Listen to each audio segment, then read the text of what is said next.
which means the show will officially begin soon. Good morning, YouTube. How are you? Welcome to Get Your News On with Ron, the world's first viewer-curated streaming news show. People are logging in over on the Live Me. You guys know the rule here. Once we get 30 people on Live Me, we will officially start the show. And YouTube, you guys always catch up, you know? You guys always catch up.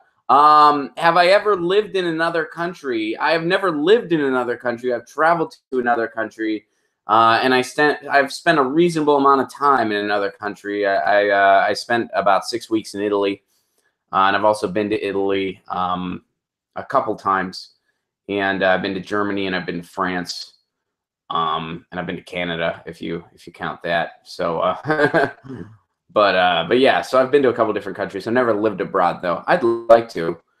Do I like reading? Yes, I do like reading. Although recently, I'll be honest with you guys, and I know I've talked about this.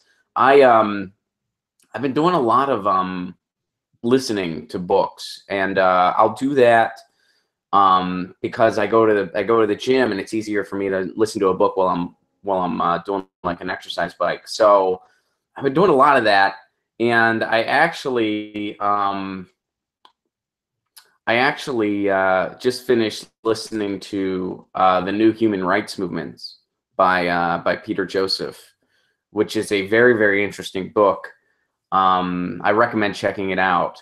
And it basically says how we have to completely rethink our economy and get rid of the market aspect of it to continue to flourish. And it basically says how our system, our capitalist system, is a tragedy for public health. It's a very interesting book, very, very interesting. And Peter Joseph, of course, is the guy that started the Zeitgeist movement. Anyway, we are over 30 people, so we got to get going here. All right, guys. Get your news on with Ron. I want to know what's going on. We're getting our news on today. Get your news on with Ron. I want to know what's going on. We're getting our news on today. You can tweet me an article at Ron Placone. We'll go through it together and make it our own. Get your news on with Ron. I want to know what's going on. Getting our news on today.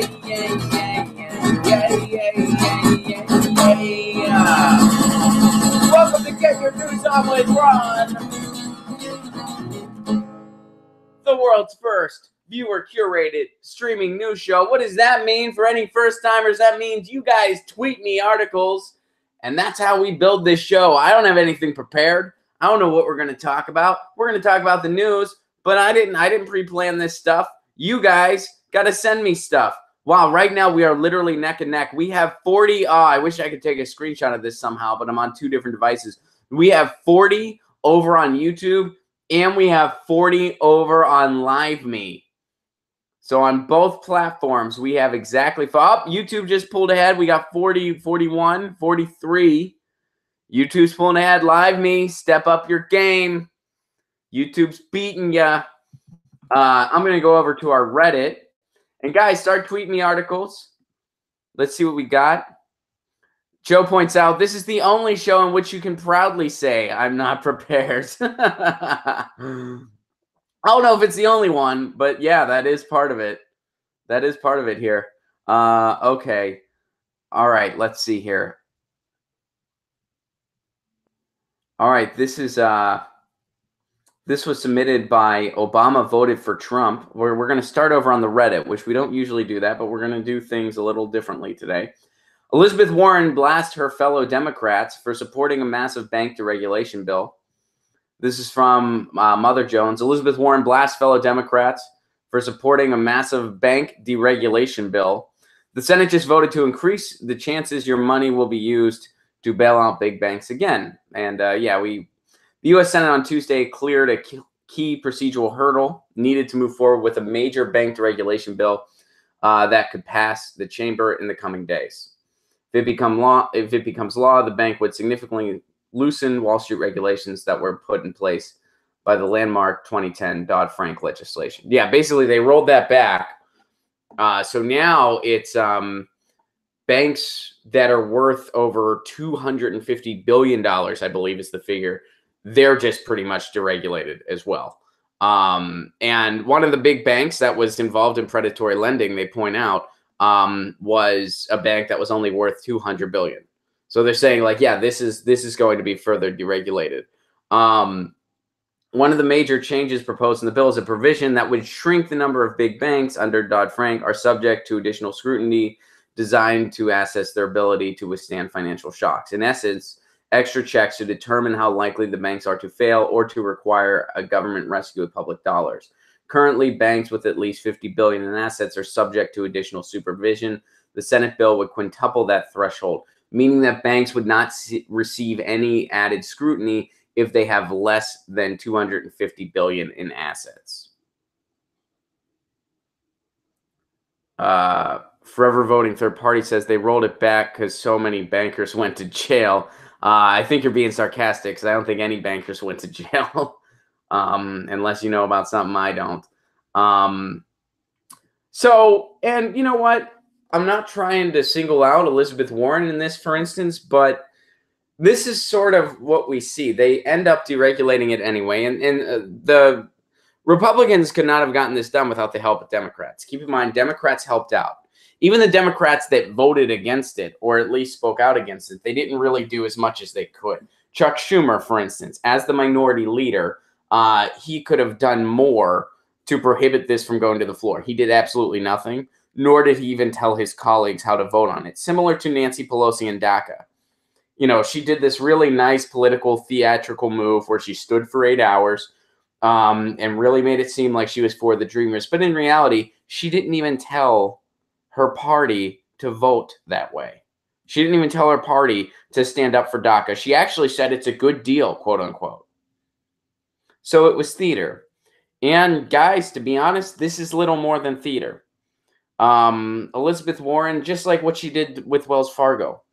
Elizabeth Warren said a lot of really nice things, and she sounded really passionate, and she probably embarrassed that Wells Fargo CEO pretty good. But as far as any consequences, were there any? No.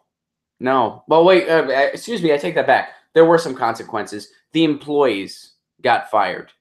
The employees who were underpaid and were following orders, not even really realizing what they were doing in most cases, they got fired. People at the top that started the wheel of corruption, they got bonuses. As Forever Voting Third Party points out, they got bonuses. That's what they got. Same thing here. I mean, this deregulation bill, it's upon us. It's happening. Democrats did nothing to stop it. In fact, Democrats helped it move forward. And, you know, that's what's going on here.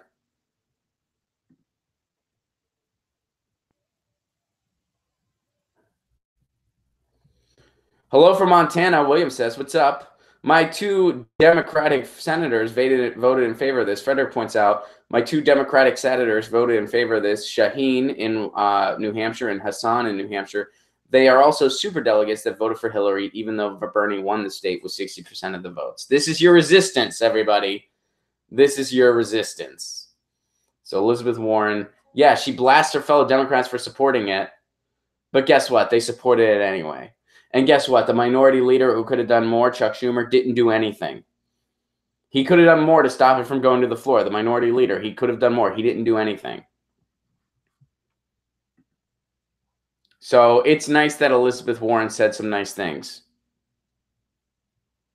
And maybe she's really passionate about it, but those are just words. Just like when she blasted the Wells Fargo CEO. Those were just words. Policy, it was non-existent. And I'm not single-handedly blaming Elizabeth Warren. That's not what I'm doing at all. At least she's saying something. That's more than most people are doing. But this is just theater. This is just political theater. And, you know, one of the earliest lessons I learned in my life was actions speak louder than words. My mom taught me that when I was like, gosh, as long as I can remember, pretty much as soon as I could talk. I don't know why that's such a bogus lesson for people. I don't know why that's such a hard concept to grasp. I understood it by the time I was like 3 or 4 years old. What's so hard? Actions speak louder than words. So when you say a bunch of nice things, but when it comes time for policy, the Democrats just go lock and toe with the Republicans. It's hard to really think that we have choices. Jesse points out that Chuck Schumer's too busy throwing BDS under the bus. Yeah, that's the only time Chuck Schumer shows a backbone. When he needs to defend the military overextension of Israel. That's the only time he shows a backbone.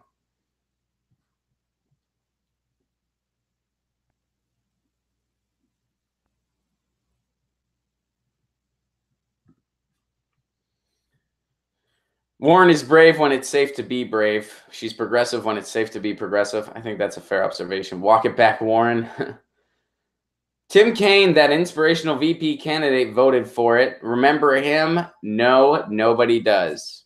Tim Kaine voted for it. You know who else did? Doug Jones. The guy who was so inspirational, he was barely 2 points more popular than a pedophile. In fact, he was under 2 points more popular than a pedophile. And he's voted with Trump 100% of the time since he's been in. 100% in time. Broken Carpenter points out, but Pelosi spoke in heels. Schumer was too busy shitting on Palestinians to get his own party from deregulating banks. Have you seen anything from Michael Tellinger? No, I have not, nor do I know who that is.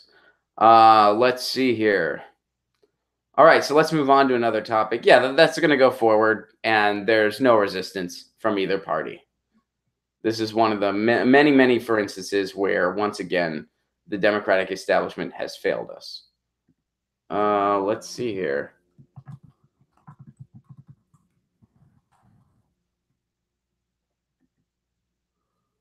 All right, Marcus, I was going to go to the article, but it's saying that tweet's been deleted. So let's see what else we got here. All right, this is from Jesse. This is another JSTOR article. Better get your news on with Ron retweet. The connections between coffee and biodiversity. Yeah, Marcus, whatever you tweeted at me, when I went to go look at it, it said that tweet's been deleted. More good news for coffee drinkers. We already know about coffee's health benefits. Now, a study led by researcher, I'm not even going to try to pronounce that name, Karanth, has found that coffee cultivation may be beneficial to biodiversity. This new study from the Western Ghats suggests that coffee cultivation does not interfere with bird biodiversity, regardless of what type of bean is grown. If coffee growing provides a livelihood for farmers without harming wildlife, it would appear that everybody wins. But do these findings extend to coffee around the world? Let's just tell ourselves yes, because I'm already thrilled about this news. I like coffee. It is a drug. I would have an IV if I could. And I'm a really big fan. So if it's helping with biodiversity, which I guess it would make sense that it does, it cooperates with biolife. It makes us, I would say it probably makes us a more peaceful people, right? I think that if coffee just totally went away tomorrow, we would live in a more violent society. I think there would be more people punching each other in the face during rush hour. That's just me being a realist. Don't you agree? I think we'd see a lot more of that. So that's another, for instance, where coffee is helping biodiversity.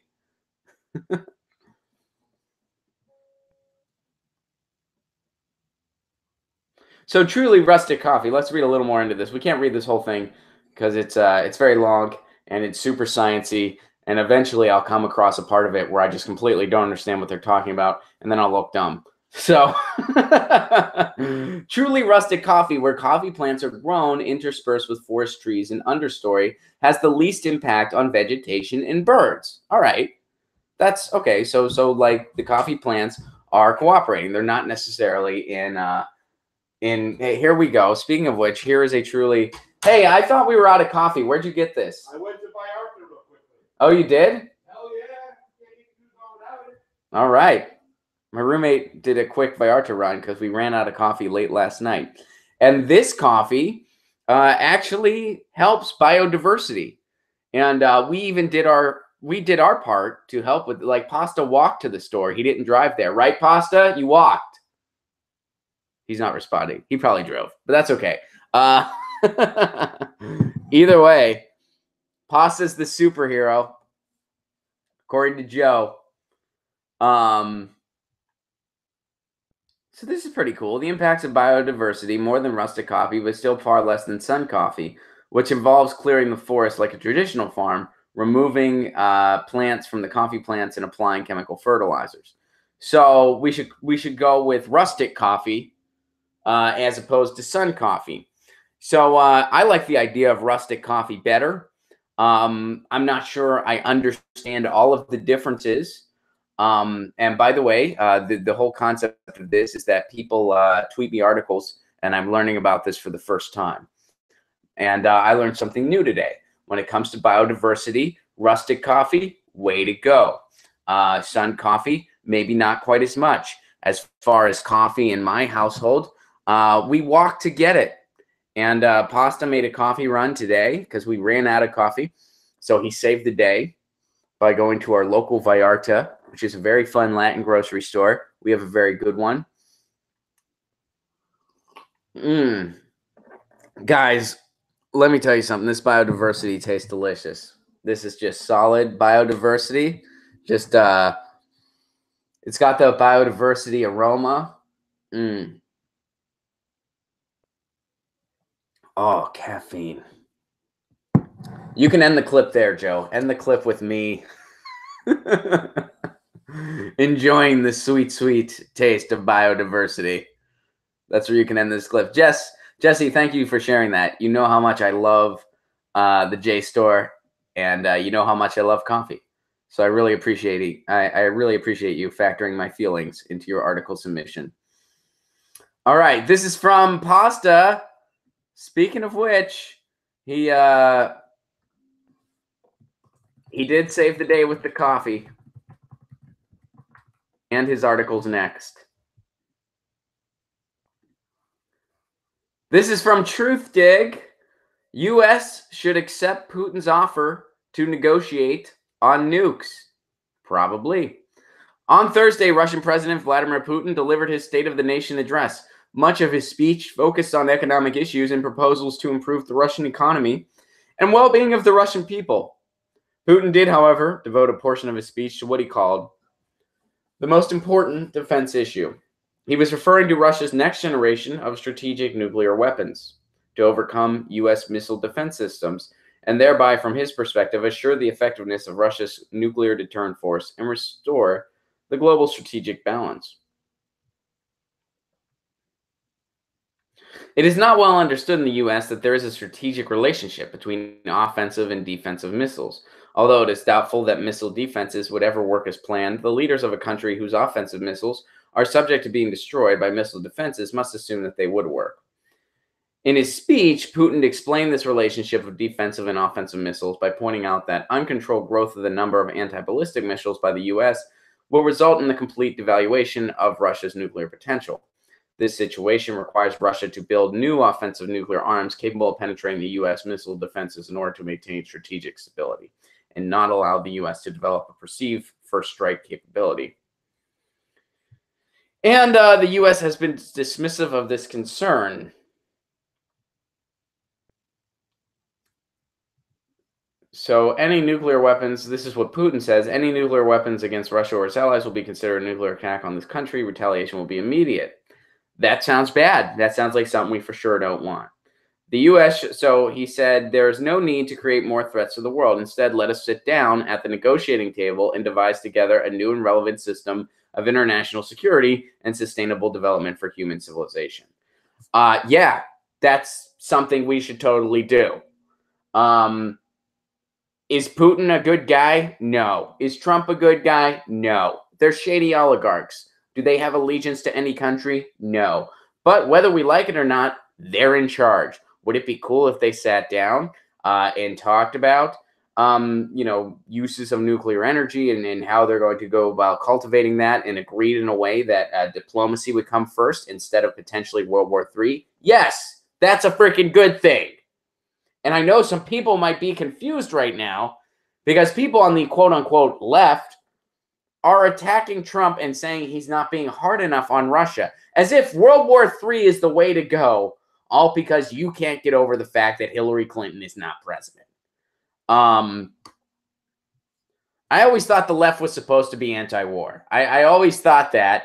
I'm finding out apparently that's not the case. On the establishment side of the coin, that's not the case.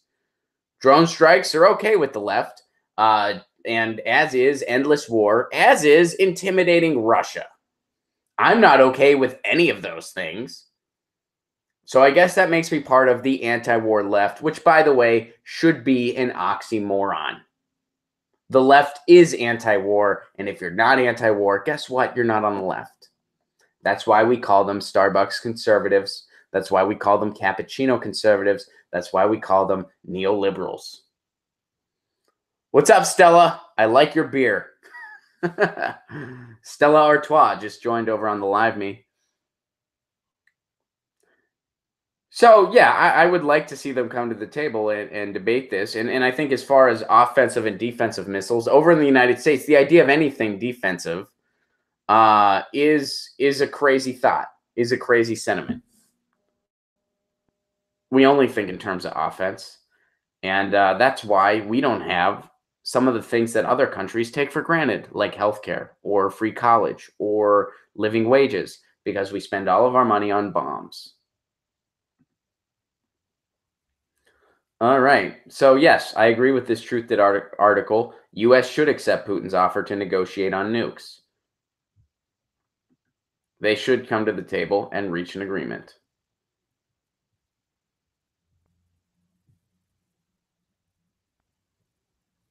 All right, this is from D.C. And this has something to do with cannabis and porn.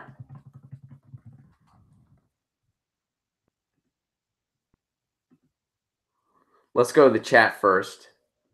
Dems would slay Trump in the media if he tries to work with Russia. Exactly. Exactly. And that's the problem. That's the problem. Instead of saying, hey, you know, we should seek diplomacy with Russia. We shouldn't cause a nuclear war with them. They're gonna, you know, if he which, by the way, Christofferson, thank you so much for the super chat. Thank you very much, Christofferson. Thank you for the cat meme as well. Tim says coffee is a Russian bot network trying to subvert democracy. Marcia says my favorite coffee is Jamaican Blue Mountain, but that stuff costs a fortune. I'll have to check it out. I always like to try new and exciting coffee. Let's see. Josh K says Dems would slay Trump in the media if he tries to work with Russia. Exactly. Exactly. That's the problem. That's the freaking problem. Instead of saying, hey, avoiding nuclear war is a good thing, even if it means oligarchs that we're not fans of cooperate with each other. People can't see past that. People can't see big picture. And instead it's like, oh, Trump's Putin's puppet. Dur. We get it. You used alliteration. Guess what? All of us are over it.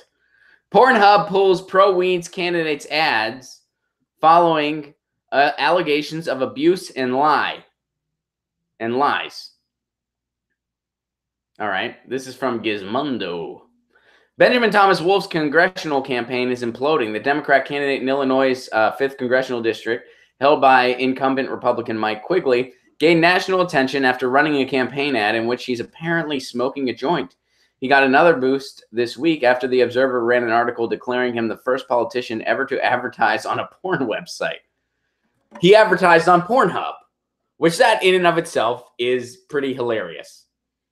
Be like, hey, put that hand down. I know what you're doing with it. I know you're stroking it. Put it down and use it to go cast a ballot. You can even do the same motion when you think about it. Boom, this is what you do to cast a ballot. You do the other thing to, you know, do your thing to pleasure yourself. Guy or girl, the hand motions are slightly different, but either way, they're similar to, you know, casting a ballot, right? So that goes for everybody. He's like, just change that motion a little bit. Why was he the first person to think of this? How did, you know, I published this not too long ago that I am offering consulting for any political hopefuls. No one's taken me up on it yet, but it's out there. It's out there. And I think advertising on a porn website is the way to go.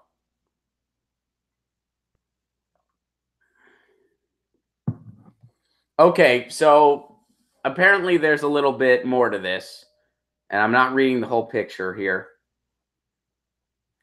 Gizmondo has learned that Pornhub, the website featured Wolf's ad, will no longer be promoting the candidate following a slew of allegations that surfaced on Wednesday. Among them, that Wolf's ex-girlfriend says he repeatedly abused her. Okay, not okay. Pornhub Vice President Corey Price told Gizmondo in an email, "We have instructed our ad network Traffic Junkie to pull all of his ads." Wolf's ex-girlfriend told Politico that Wolf had physically abused her on at least 6 occasions. She never reported this to police. She was in contact regarding the alleged abuse with Title IX officers at DePaul University, where she was a student. Wolf was reportedly banned from the DePaul campus after a philosophy professor filed a report involving another distraught student. The professor told Politico that Wolf had threatened him as well. So it has nothing to do with him smoking pot. It has everything to do with him. It's not like, oh, he's pro-weed, so we can't have him on the porn website. He's allegedly an abuser, so we don't want his ads here. And this is my first time hearing this man's name. This is my first time hearing about this case, so I only have this one article to go off of. But yeah, it kind of looks like it's not like Pornhub is anti-pot, as the headline kind of hints at. Pornhub pulls pro-weeds candidate's ad following allegations of abuse and lies. The abuse and lies, is that what you call burying the lead? I don't think it's called burying the lead. I think it's called, excuse me.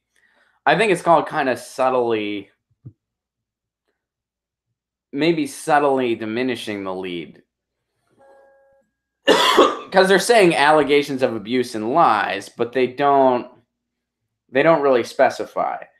So it's like, well, what exactly is this guy being accused of? They don't tell you until later, which makes you think, oh, well, Pornhub, what are they saying? What are they saying this guy abused? Are they saying that? Because when I first read the headline, my first reaction, and this isn't saying that I'm right or wrong, this was just my first reaction as a person seeing this headline for the first time. They meant that the abuse was he was smoking pot in an ad. That, oh, that's abuse, you know, like that's an abuse of a political commercial. You know what I mean? That was my first thought. Now, that wasn't what they were referring to, though. They were referring to this guy was accused of abusing his girlfriend. That's not where my mind went first. And I have a feeling that's not where most people would go first. You know, because they point out the fact that he's pro-pot. So you're thinking, oh, okay, so Pornhub said, oh, this is an abuse of our guidelines. In our guidelines, you're not allowed to smoke pot in an ad. You know what I mean? That's where my mind went first. So I would say it's not burying the lead, but it's kind of skating around the lead. Well, then I'm going to boycott porn then. Frederick says, no, wait, never mind. Yeah, and both of them are basically jerking off, given the fact that voting machines are already actually rigged. And Fred Edwards says, get your porn on with Ron. So, yeah, I mean, that's a shame, you know. I think it's a really cool marketing idea to advertise on a porn website. I'm certainly not against that. I am full-heartedly against physical abuse. That goes without saying. Do I need to say that? Like, of course, like, yeah, that goes without saying. I'm 110% against that. So we'll see. We'll see what happens here. We'll see what you know, right now it seems like this is still kind of open. They're still investigating this. So we'll see all that happens. But yeah, interesting story. And right now we're still watching it unfold. And again, this article is my only exposure to this particular candidate. and this particular story. So I'm still learning about it too. All right, let's move on to something else. All right, here's a kind of a positive story.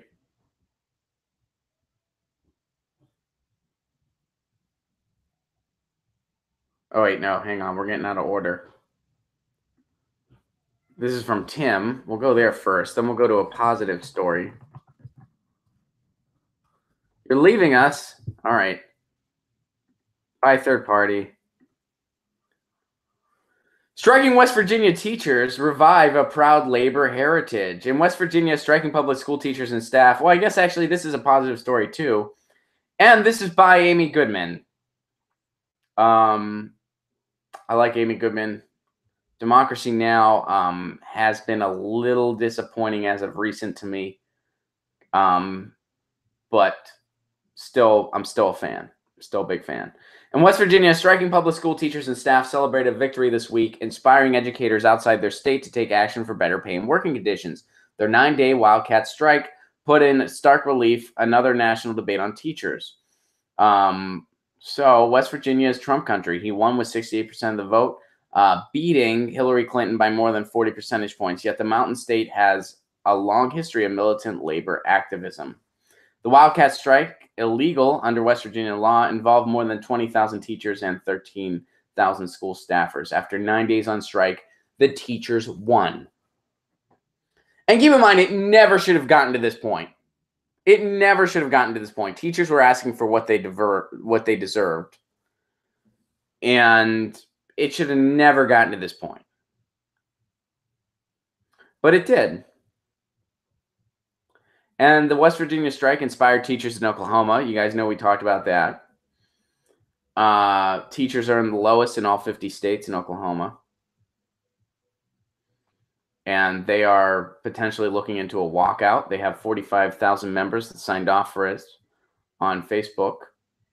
A strike is scheduled for April 2nd. Similar labor actions are brewing in Kentucky. Many students' walkouts will be happening as well this spring.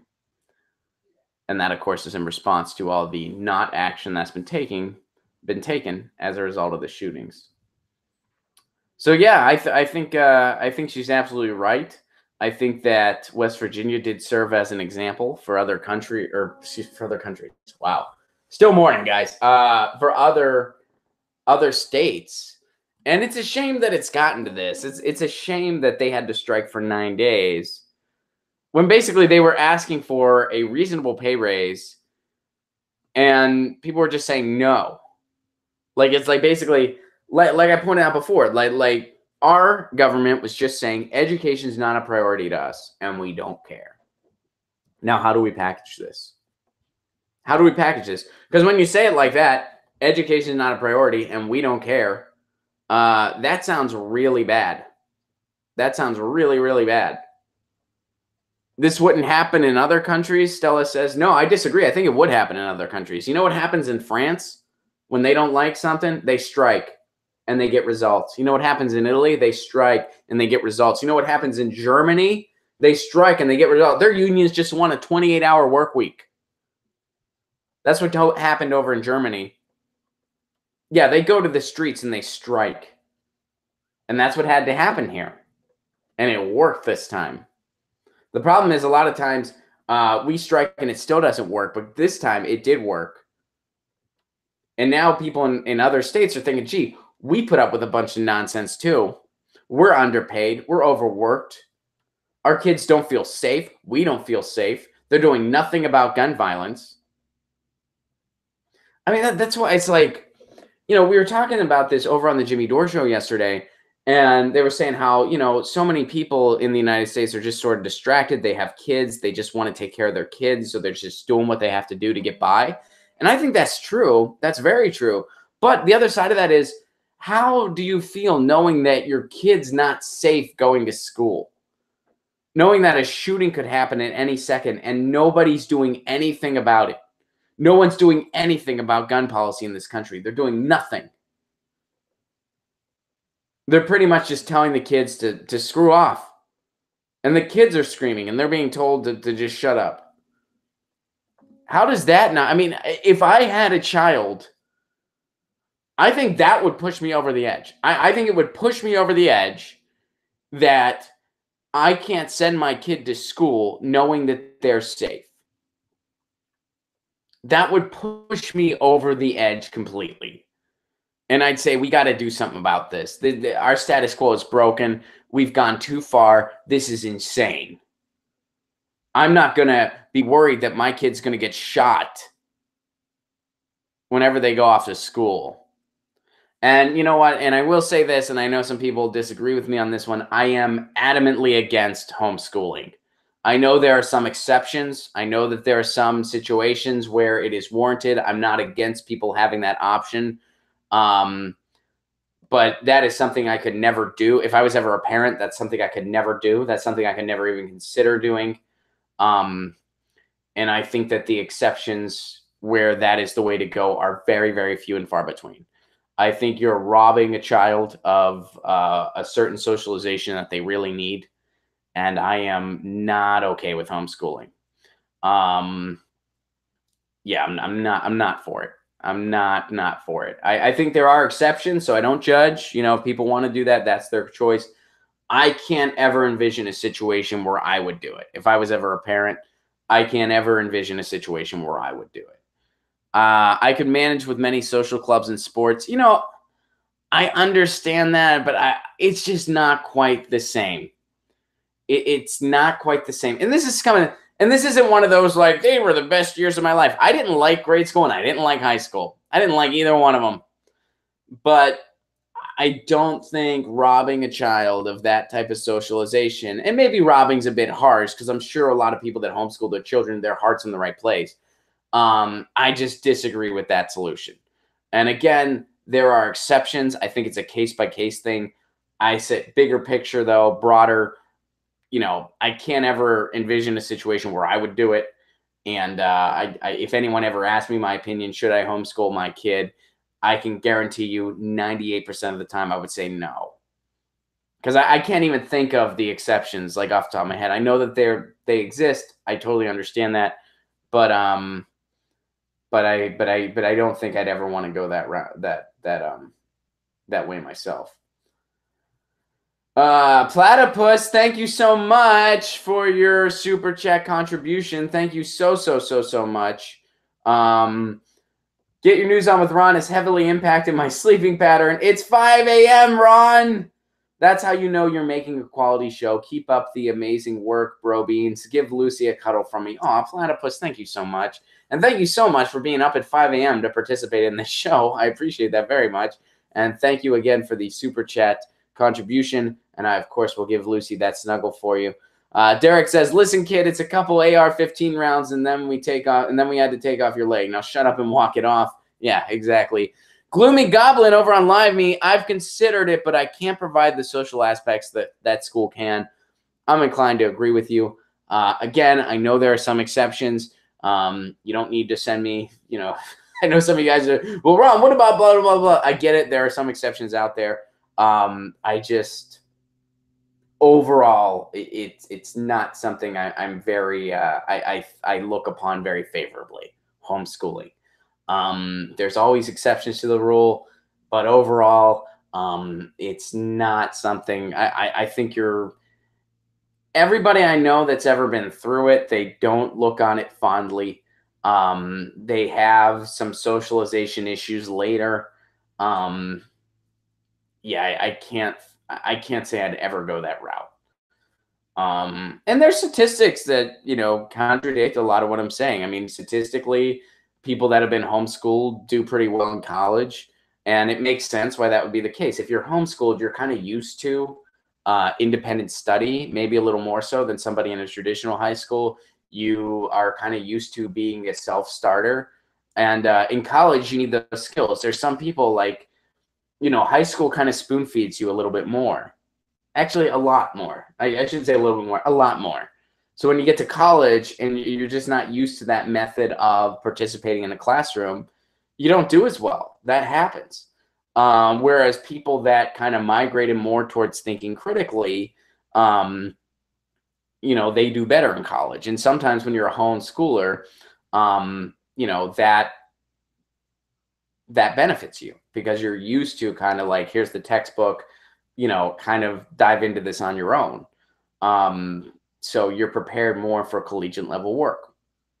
And Gloomy Goblin agrees that's one aspect where it helps. Yeah, I think so. But, you know, there's a lot of other factors at play here. So anyway, that's a we'll have that debate someday over on the stream. We'll have the homeschool versus not homeschool debate because it is an interesting topic. It is a complicated topic. There is no right or wrong answer. But you know, it's an interesting concept, and it's pretty disturbing because the homeschool programs here in Santa Cruz County mix classroom time in with the week and partner with the elementary schools for plays and stuff. Then why homeschool? Like why if you're gonna spend time in the traditional classroom anyway, why homeschool at all? Like oh, I go for part of the time. Like I just don't get it, you know? Like why homeschool then? If you're spending time in the traditional classroom anyway, why not just be there? The problem with homeschooling is that people have this notion that everyone who does it is some right winger that wants to make sure their kids aren't deprogrammed. I don't think that. I mean, maybe some people think that. I don't. I don't even really associate homeschooling with any political spectrum whatsoever. There's all kinds of different types of people that do it. I think that there is some, like, you know, like maybe like some fringe kind of religious groups that are, you know, probably going to be right wing that they kind of lean towards it because they don't want their child contaminated by society. But you know, I think that all kinds of different people do it, and you know, and I understand the arguments for it. I just think overall, you're taking a certain type of socialization away from a child that I think they need. 99% of the time. Are there exceptions to the rule? Abso-freaking-lutely. But 99% of the time, I don't think that's the way I would go. Mr. Lorbo, as a soon-to-be teacher in Germany, schools suck, period. But I cannot get over how some Americans seem to despise education itself.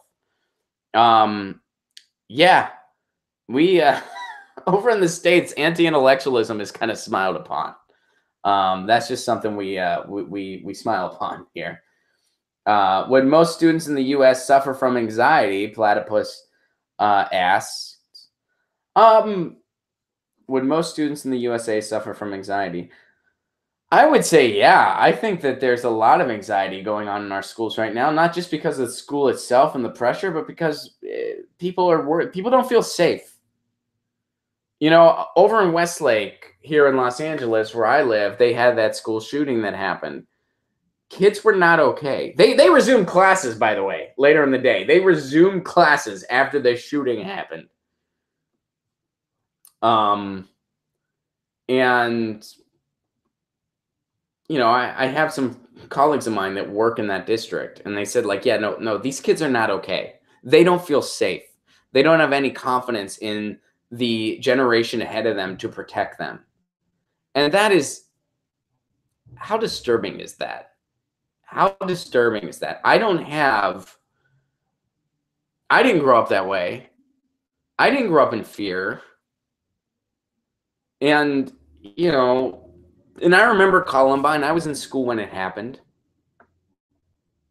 We had a little bit of confidence in our adults and in our system that was an exception to the rule, not the rule.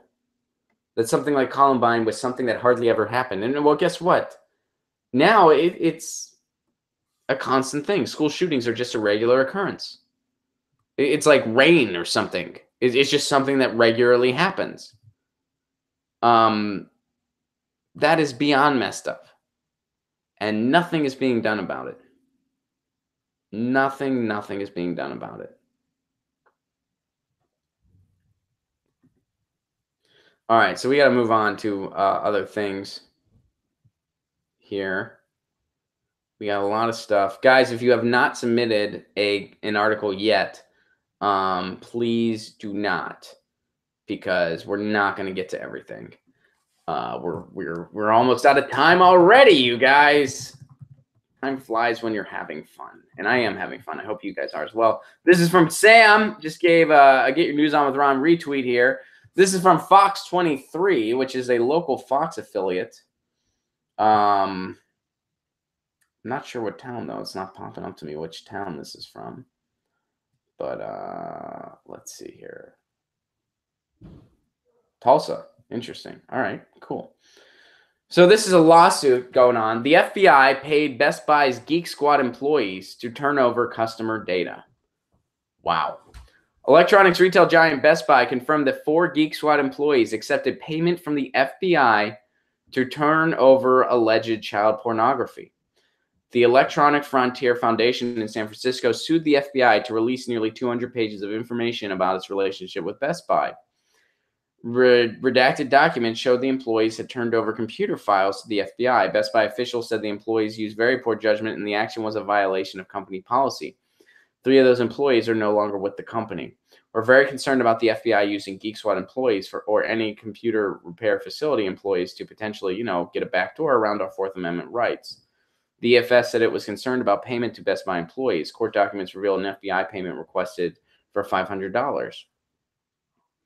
When the FBI is actually rewarding employees of Best Buy for finding this information and potentially directing them and engaging in sort of an ongoing multi-year relationship with managers, it raises the question as to how much are they now just employees and technicians at Best Buy doing their job and happening across this, or are they actively searching for it in hopes of obtaining future rewards? And the FBI has not commented on this. So this is another one of those slippery slope, for instances. On the surface, one could say, well, child pornography is evil. And of course it is. Child pornography is beyond evil. And those responsible for it deserve to be rotting in a jail cell. That's what they deserve. However, when the FBI is paying people at Best Buy to overturn data and violates our Fourth Amendment, violates so many things on many levels, man, that's a slippery slope because they can do that for anybody. They can do that for anybody. And this creates a whole new culture. As the article points out, how many of these employees are now kind of looking for the opportunity. You're an FBI informant. You're not just a Geek Squad member. You're an FBI informant. And we live in a state of 100% surveillance. There's all kinds of loopholes that really the NSA, the FBI, the intelligence agencies, they can get any correspondence they want from any citizen.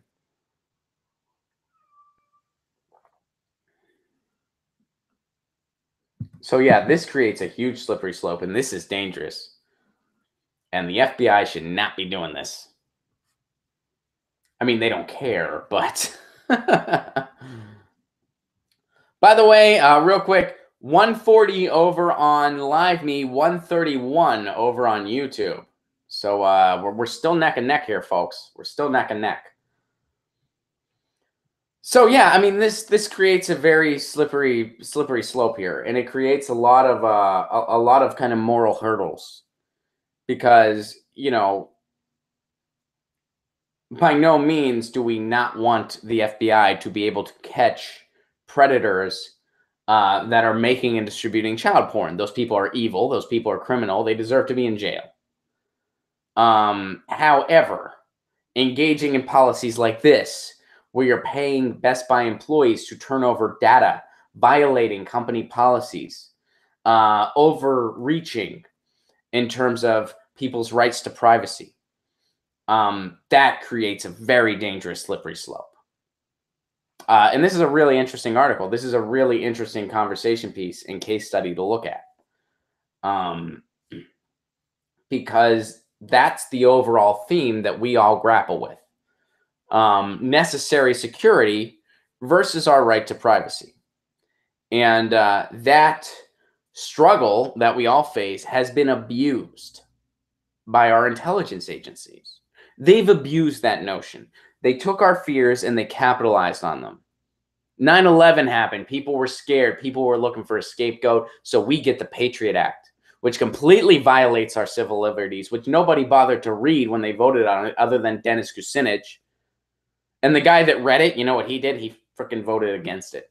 That's what the guy that read it did. He voted against it.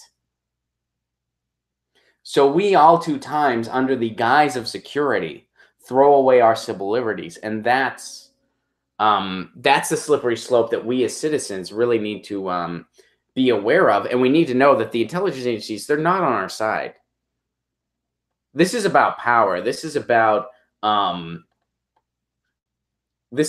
maintaining the status quo. This isn't about trying to be the good guy.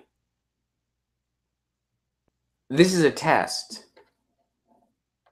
This is a test. This is, let's see if Best Buy will do this. And of course, we're going to say, hey, it's to combat child porn. I mean, that's a noble cause, right? Yeah, it is. But there's a slippery slope here. There's a deeper consequence here. But they're willing to throw that aside. Platypus says, hey, so I have set alarms on my phone for your live show because I can't trust YouTube. YouTube Red, actually. I can't trust them to give me my notifications, but I can trust them to take my money. Thank you very much for the Super Chat contribution. Once again, Platypus, first of all, and second of all, yeah. Most people don't get notifications. I get tweets every day of people saying they got a notification after the stream has ended, or they just don't get a notification at all. Or I get people, and over on the Jimmy Dore Show, we get emails every day. You know, the Jimmy Dore Show is a lot bigger than my stream. The show gets emails every day of people saying they got unsubscribed, people saying they didn't get notifications. People will get subscribed to random channels. That's not uncommon. Look at it. It might have happened to you. You automatically get subscribed to MSNBC, CNN, Fox News. You get unsubscribed to channels like mine, channels like the Jimmy Dore Show, channels like the Humanist Report. List goes on and on. Abigail says, preach, Ron. Thank you, Abigail. Ava says, the FBI has way overreached its boundaries. Absolutely, they had. And thank you for sharing this article. It's a very interesting case study to look at. Thank you, Sam. I appreciate it. Let's see.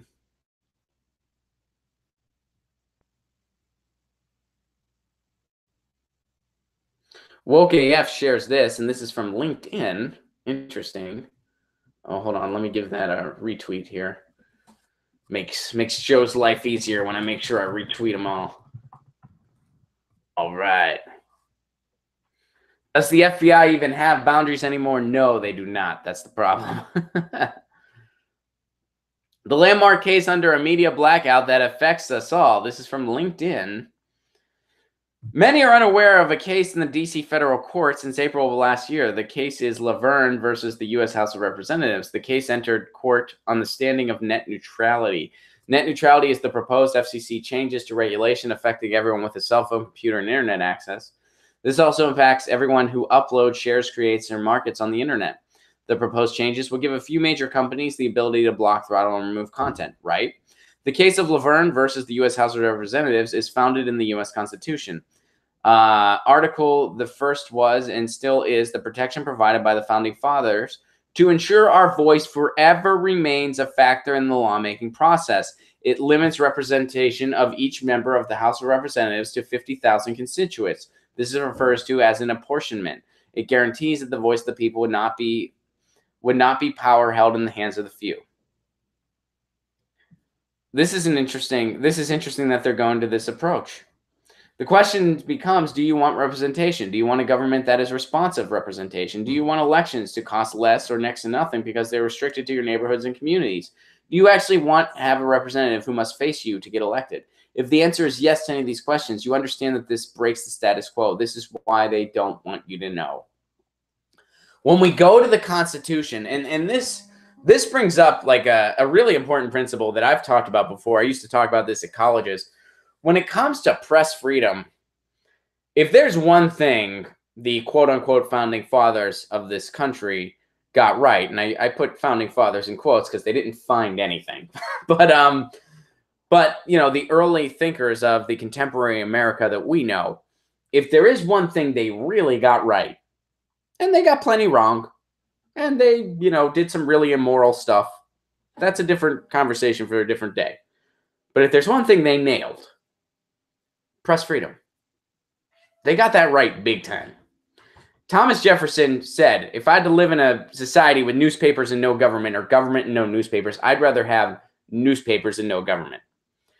When the whole idea of freedom of the press didn't just reference the idea that, you can publish stuff without fear of force being used against you, like you're going to wind up in jail if you publish something. Freedom of the press also referred to accessibility of the media.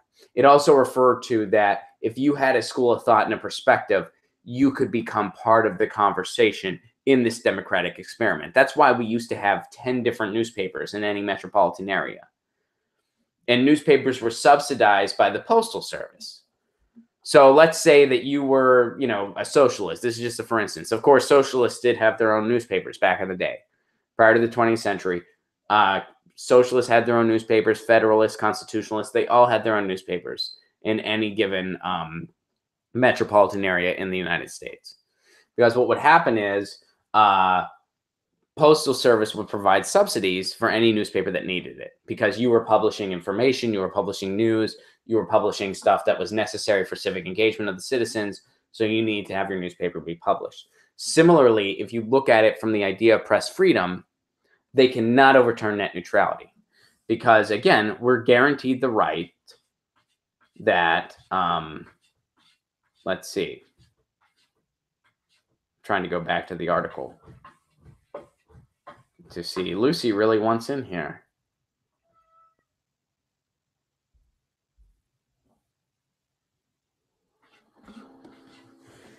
It guarantees that the voice of the people would not be power held in the hands of the few.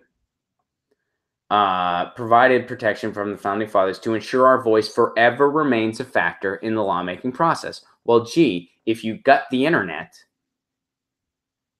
would that ensure that our voice is heard in the lawmaking process? No, it would throttle our ability to have our voice be factored into the lawmaking process. And I would go a step further, and I would say that if you really look at this article in the Constitution, you could go a step further and say the way our media exist should not be legal. And that's something else I believe. I think MSNBC should be illegal. I think Fox News should be illegal. I think CNN should be illegal. Whoa, wait a second, Ron. You're sounding a bit Orwellian here. No, I'm not. Let me explain what I mean. We have a media structure where corporate powers can own it. And that's considered news and information. That's not news and information. That's propaganda for an establishment. That's exactly what that is. That's propaganda for the establishment. And we're not told, by the way. I mean, you can look up who owns MSNBC and you can find out, but they don't give you a disclaimer. Because of the FARA Act, RT America now needs to tell you who they're funded by, but MSNBC doesn't, CNN doesn't, Fox News doesn't. This is not news and information. This is public relations from a corporation. Now, is a corporation free to publish whatever they want? Yeah, sure. But it shouldn't be called news and information, because it's conflict of interest 101. Our media should not be owned by a small, elite, powerful group of corporations. Why? Because it violates the Constitution, because there's an article where it says that our voice forever remains a factor in the lawmaking process. If you're not a part of those elite corporations, is your voice a factor in the lawmaking process? No, it is not. Furthermore, if we have a free and open highway called the internet, and they want to throttle that, and they want to let a couple powerful ISPs determine what gets priority treatment, is that ensuring our voice forever remains a factor in the lawmaking process? No, it does not. Which means gutting net neutrality is unconstitutional. And I'll go a step further, and I'll say our media structure as it exists is unfreaking constitutional. It's unconstitutional. So, whether you're on the left or the right, how do you justify that? It's technically unconstitutional. Well, the market will fix itself. Well, this is unconstitutional. The market shouldn't apply to the press. The market shouldn't apply to news and information. Have that debate with a libertarian, see how they respond. I've had that debate with some of my libertarian friends before. So that's a really cool, yeah, I like that. That was a really cool case. And this is my first time hearing about this particular case and I want to learn more about it. Guys, you guys have sent so many amazing articles today, and we are completely out of time, and I'm not going to be able to get to any more of them today. Help me make this show longer, please. We are at the point now. I am getting to less than half of the articles you guys send in, and you guys send some freaking amazing stuff all the time, and I can barely get to half of it. Help me make this show 2 hours. How can you do that? Consider becoming a patron. Patreon.com/Ron Placone. You can give it whatever level you're comfortable with, and you get all the same stuff. Everyone gets all the same stuff. You get a podcast once a week. You get another piece of exclusive content once a week. It's a full stand-up set sometimes. Sometimes it's a dialogue written by my cat, Lucy. It's always fun. Also, you get free tickets to my shows when I'm playing in your town. If you're a patron, you get to go to those shows for free. Just announced some more tour dates, by the way. Me and Graham Elwood are touring. Also, my album, which is coming out this year. I'm actually waiting for my contract soon with the record label. That album is going to come to your inbox for free. You get all that and more if you become a patron. Please consider it. My next goal is to upgrade the equipment. I want to get some new lighting. I want a new camera. I want a monitor behind me so you guys can see the articles. But I need to build up this show to do that. If you are able, please consider joining the Patreon. Again, that's patreon.com/Ron Placone. Guys, this has been Get Your News On with Ron, the world's first viewer-curated streaming news show. What does that mean? That means you guys tweet me articles or you post them on the Reddit, and that's how we build the show. You guys executive produce this show, and if I must say so, you do a hell of a good job doing it. You guys bring some amazing stories, a lot that I've never even heard of. Some of them I'm like, holy shit, I didn't know this was going on. Look at the story we just closed with. I didn't know people were taking that to court, but they are, and that's a cool approach I hadn't even thought of. Repealing net neutrality is unconstitutional. Yeah, that argument can very easily be made, and it's right, and that's freaking really cool. Guys, thank you so much for being part of this. Marcus recommends Michael Bracamontes. Gloomy Goblin agrees that Michael Bracamontes should come on this show. Fortunately, Pasta is watching. Pasta books all the guests. So here, hold on. Let me make sure I don't mispronounce the name. Michael Bracamontes, Pasta.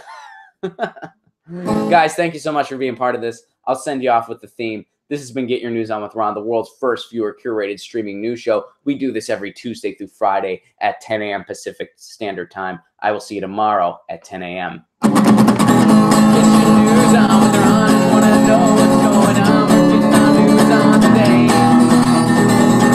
Get your news on with Ron. Wanna know what's going on? So they don't start World War III. You can tweet me an article at Ron Placone. We'll go through it together and make it our own. Get your news on with Ron. I wanna know what's going on. Get our news on today.